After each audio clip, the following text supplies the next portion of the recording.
नमस्कार साथियों, मिधांस की कहानियाँ यूट्यूब चैनल में आपका स्वागत है। एक औरत थी जो अंधी थी, जिसके कारण उसके बेटे को स्कूल में बच्चे चिढ़ाते थे कि अंधे का बेटा आया। हर बात पर उसे यही शब्द सुनाई देता था कि अंधे का बेटा। इसलिए वह अपनी माँ से चिढ़ता था। वह उसे अपने साथ कहीं भी ले जाने से हिचकता था और उसे नापसंद करता था।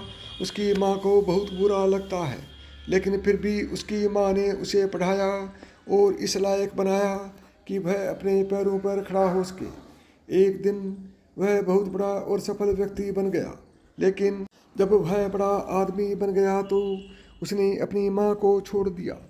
माँ को छोड़कर वह अलग रहता था। उसने अपनी माँ को तब छोड़ा जब उसकी माँ को उसकी ज़रूरत थी। एक दिन उसकी माँ उसके घर आई और गार्ड से बोली, मुझे आपके साहब से मिलना है।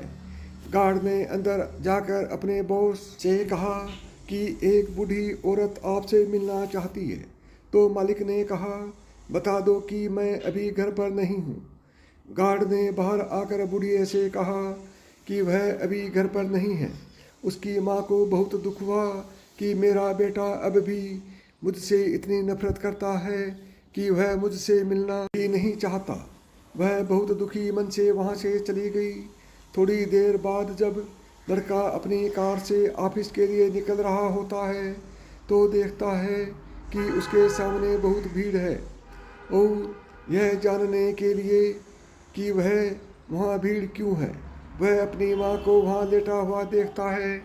उसने देखा कि उसकी मुट्ठी में कुछ है। मुट्ठी खोली तो एक चिट्ठी देखी जिसमें लिखा था कि जब बेटा छोटा था, खेलते खेलते तेरी आँख में सरिया लग गई थी और तू अंधा हो गया था। तब मैंने तुझे आंखें दी थी।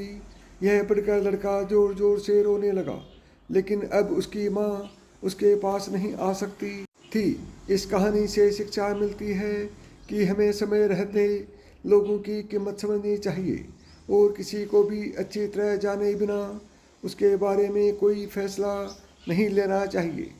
कदर करनी है तो जीते जी कर लो, मरने के बाद तो अजनबी भी रोते हैं। वक्त निकालो और अपनों से बात करो। वक्त का क्या करोगे अगर खुद के भरोसे नहीं जियोगे।